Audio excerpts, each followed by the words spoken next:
जय श्री कृष्ण। मैं हूं शैलेंद्र कुमार भारद्वाज। भगवान श्री कृष्ण का एक निवास स्थान उनके भक्त का हृदय है।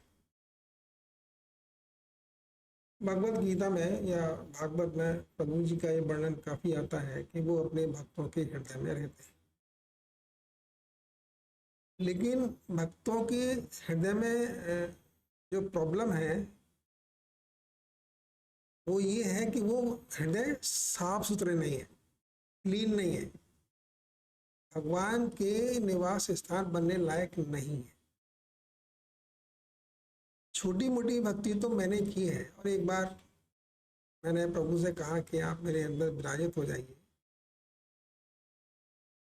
तो कहने लगे तुम अपने इस मलिन मन में मुझे क्यों कैद करना चाहते हो। बात सही थी, मेरा मन तो मलिन था, नाना भांति के संकल्प विकल्प विचार आते रहते हैं जाते रहते हैं। अब विचार एक तरह से डस्ट है, धूल।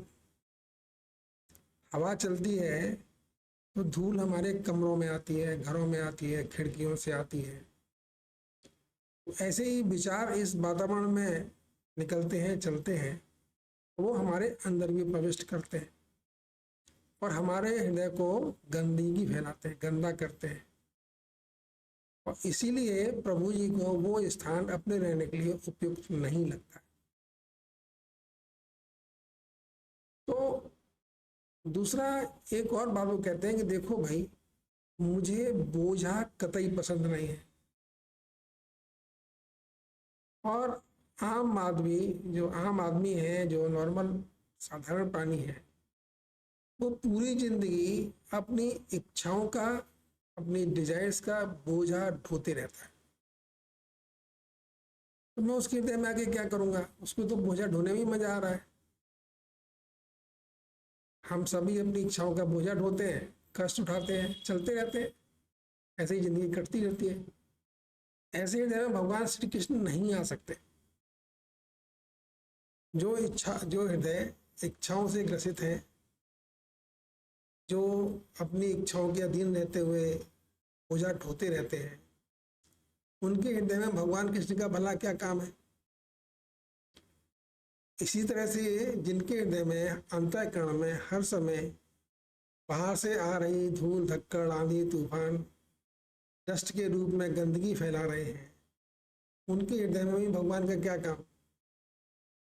तो भगवान जब आपके अंदर आके बैठते हैं तो धीरे धीरे करके आपको अपने मलिन मन को साफ करना पड़ता है। और प्रभु, क्योंकि हम साफ करने योग्य नहीं होते हैं, लेकिन अगर हम प्रभु की भक्ति करते हैं तो प्रभु स्वतः ये चाहते हैं कि वो हमारे हृदय में आके निवास करें और हमारे हृदय को, हमारे अंतःकरण को अपने अनुरूप बनाने के लिए वो धीरे धीरे करके हमारी इच्छाओं को भी तृप्त करते जाते हैं। और जो संकल्प और विकल्प सतत हमारे मन में उठते और बैठते रहते हैं, उनको भी धीरे धीरे करके बाहर करते जाते हैं। और जब वो हृदय अंतःकरण, किसी प्राणी का अंतःकरण ना इच्छाओं के अधीन है और ना संकल्प और विकल्प का आश्रय स्थल बना हुआ है, तब उस शांत निर्मल मन में भगवान श्री कृष्ण आकर विराजित हो जाते हैं। और फिर वो ऐसा व्यक्ति जो कुछ करता है वो स्वयं ना करता हुआ भगवान श्री कृष्ण ही उसे कराते हैं और वो करता है।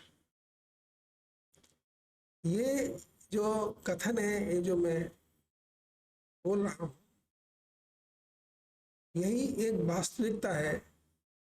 और इसका अनुभूति या इसका बोध सिर्फ वही कर सकते हैं जो भगवान श्री कृष्ण की ओर चल रहे हैं, उनके उस मार्ग के पथिक है जो भगवान श्री कृष्ण की ओर जाता है।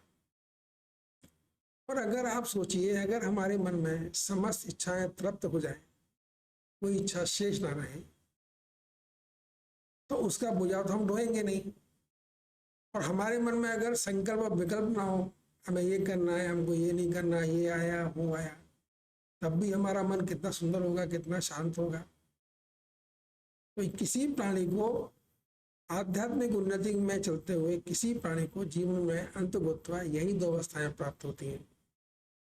एक तो उसका मन बिल्कुल निर्मल होता है, ना कोई द्वेष, ना कोई राग, ना कोई घृणा, कुछ नहीं, साफ सुथरा मन है, निष्कपट है, जो करना चाहता है, दूसरों के लिए करना चाहता है, उसकी अपनी इच्छा कोई शेष रह नहीं गई है।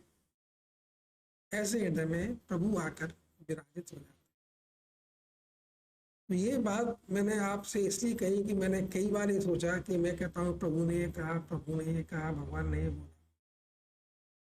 आज मुझे ये बोध हुआ या अनुभूति हुई या ज्ञान प्राप्त हुआ कि भगवान शनै शनै करके हमारे हृदय में आते हैं, अवतरित होते हैं, और धीरे धीरे करके जो कभी आगे बोल गए फिर चले जाते हैं, फिर चले जाते हैं, क्योंकि हमारा मन इस लायक कभी बना नहीं, हमारा अंतःकरण अभी इस लायक है नहीं कि भगवान हमारे यहाँ परमानेंट रूप में निवास स्थान कर बना पाए अपना। तो ये भगवान कृष्ण का आपके ऊपर बराधा होना बहुत मुश्किल काम है। संकल्प विकल्पों से मुक्ति भी बहुत मुश्किल काम है। आप समझ लीजिए कितना कितना जटिल वर्क है। लेकिन वो ऐसी निर्मल बुद्धि भी दे देते हैं जब भगवान कृष्ण कृपा करते हैं, तो आपको तुरंत समझ में आ जाता है कि अभी क्या करना है, क्या करना चाहिए, क्या उचित मार्ग है। और प्रभु इस मार्ग में अपने भक्त के साथ चलते रहते हैं। ये एक बहुत ही सुखद अवस्था है, जिस मानवीय को प्राप्त हो गई उसका जीवन तो धन्य हो गया। और जिसके हृदय में भगवान श्री कृष्ण विराजित हैं, भगवान श्री कृष्ण का सानिध्य उसको हमेशा के लिए प्राप्त हो गया है, वो व्यक्ति तो जीता जागता भगवान कृष्ण का ही अंश है। जहां जाता है उसके आसपास चारों तरफ भगवान कृष्ण ही रहते हैं। मुश्किल है, मुश्किल है, असंभव नहीं। और ये भारतीय सनातन धर्म की ही विशेषता है कि वो हमको उस मार्ग तक ले जाने में सक्षम बनाता है या अंततः भगवान श्री कृष्ण विराजित है। उसको चाहे वो गोलोक धाम बोलता है, चाहे वैकुंठ बोलता है, लेकिन मुश्किल तो है, इसमें कोई शक नहीं कि भगवान कृष्ण को तक पहुंचना, फिर उनके साथ रहना एक मुश्किल काम है, असंभव नहीं है। आज हम यहीं पर विराम देते हैं। धन्यवाद।